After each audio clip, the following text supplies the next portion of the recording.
अस्सलामुअलैकुम। Avon TV के news studio से मैं हूं मुनीबा अख्तर और मैं हूं अनीसा खालिद। शामिल करेंगे न्यूज़ हेडलाइंस। पाकिस्तान दिलो जान से ईरान के साथ है, हम किसी तसादम के हक में नहीं। नायब वज़ीर-ए-आज़म इसहाक डार का सेनेट में दो टोक मौक़िफ़ बताया। पाकिस्तान सऊदी अरब के साथ दिफाई माहिदा कर चुका है, ईरान से कहा इसे मद्देनज़र रखा जाए। सब ने देखा है कि सबसे कम रिएक्शन सऊदी अरब और ओमान के खिलाफ हुआ। नायब वज़ीर-ए-आज़म का मौक़िफ़ समझने पर ईरानी क़यादत ने इज़हार तशक्कुर। बोले, मुज़ाकरात में मुस्बत पेशरफ्त के बावजूद ईरान पर हमला किया गया, हमने हर फॉर्म पर तेहरान के हक में आवाज़ बुलंद की। बैकग्राउंड जो कुछ कर सकते थे वो करते रहे। फील्ड मार्शल ने भी अपनी सतह पर बहुत कोशिशें की, राब्ते भी जारी हैं। मुल्क के अंदर मामले को गलत रंग देना ठीक नहीं। अपोजिशन लीडर और पार्लिमानी रहनुमाओं को कल ऑन कैमरा ब्रीफिंग दी जाएगी। अमेरिका ईरान जंग, पूरा खित्ता लपेट में आ गया। रियाज ने अमेरिकी सफारतखाने पर ड्रोन हमला किया। धमाकों के बाद आग भड़क उठी। डिप्लोमेटिक क्वार्टर्स में भी 2 धमाके। सऊदी वज़ीर दिफा के मुताबिक सफारतखाने की इमारत को जुज़वी नुकसान हुआ, कोई जानी नुकसान नहीं हुआ। 8 ड्रोन गिराने का भी दावा। सिक्योरिटी फोर्सेस की हेलीकॉप्टर्स का हवाई गश्त। अमेरिका के तमाम कौंसलर सर्विसेज मुअत्तल। कुवैत में भी सफारतखाना बंद। शहरियों को गैर जरूरी सफर से गुरेज की हिदायत। इसराइल और 14 खलीजी ममालिक में मौजूद अपने बाशिंदों को फौरी इनखला का हुक्म। कनाडा में भी रियाद में अपना सफारतखाना बंद कर दिया गया।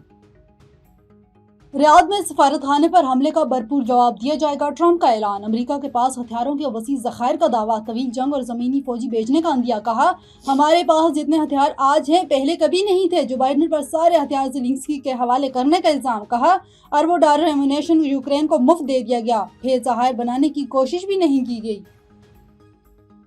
ईरान की सऊदी ऑयल फील्ड पर हमलों की तरदीद। नायब वज़ीर ख़ारजा मजीद तख्त रवांची ने कहा कि सऊदी अरब की तनसीबात हमारे अहदाफ में शामिल नहीं। सऊदी अरब से राब्ते बरकरार हैं।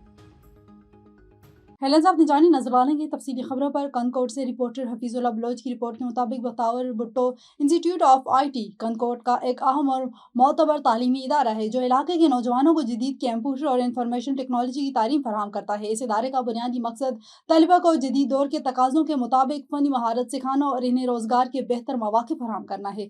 इदारे में मुख्तलिफ IT कोर्सेज़ के साथ साथ कंप्यूटर की बुनियादी तालीम, ग्राफिक डिज़ाइनिंग, ऑफिस मैनेजमेंट और दीगर जदीद महारतों का अमली तरबियत दी जाती है। यहाँ तजर्बाकार और काबिल उस्ताज़ा तलबा की मुकम्मल रहनुमाई करते हैं, जिसके बाइस तलबा की तालीमी और फ़नी सलाहियतों में नुमाया बेहतरी आ रही है। इस इदारे में सीनियर उस्ताद वसीम अब्बास साहिब अपनी मेहनत, लगन और पेशावराना सलाहियतों के जरिए तलबा को मेयारी तालीम फराहम कर रहे हैं। इनकी काविशों से कई तलबा IT के शोबे में आगे बढ़ रहे हैं और अमली मैदान में कामयाबियाँ हासिल कर रहे हैं। Bakhtiyar Bhutto institute of IT आज कनकोट और इसके गिरदोनवाह के इलाकों के लिए एक अहम तालीमी मरकज़ बन चुका है, जो नौजवानों के मुस्तकबिल को रोशन बनाने में नुमाया किरदार अदा कर रहा है। तहसील ठरी मीरवा में महंगाई आसमान से बातें कर रही है और आवाम सख्त परेशान है। वहां पर मौजूद हैं हमारे नुमाइंदे कंबर अली शर। मज़ीद तफसीलात उनसे जानते हैं। जी कंबर, बताइएगा क्या तफसीलात हैं? जी बिल्कुल, इस बलारे माह में तहसील ठरी मीरवा में जो है अक्सर दुकानदार हजरात जो हैं शरबत के डब्बे, मसाले, घी के जो पैकेट हैं वो एक्सपायर चला रहे हैं, जूसेस के डब्बे एक्सपायर चला रहे हैं।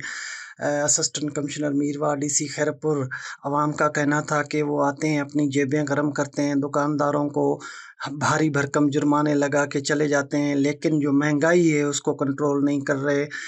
रमज़ान शरीफ के बलारे महीने में आटा है जो वो 6,500 रुपये जो 40 किलो फ़रोख्त हो रहा है। चीनी जो है 50 किलो 9,500 रुपये की फ़रोख्त हो रही है। और घी है जो वो 600 रुपये से तजावुज़ कर गया है।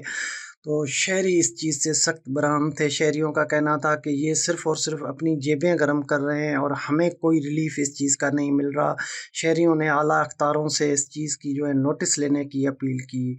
कंबर Ali sir, A1 TV, ठरी मीरवा। News studio से फिल वक्त इतना ही। मज़ीद किसी भी खबर से बाखबर रहने के लिए देखते रहिए A1 TV।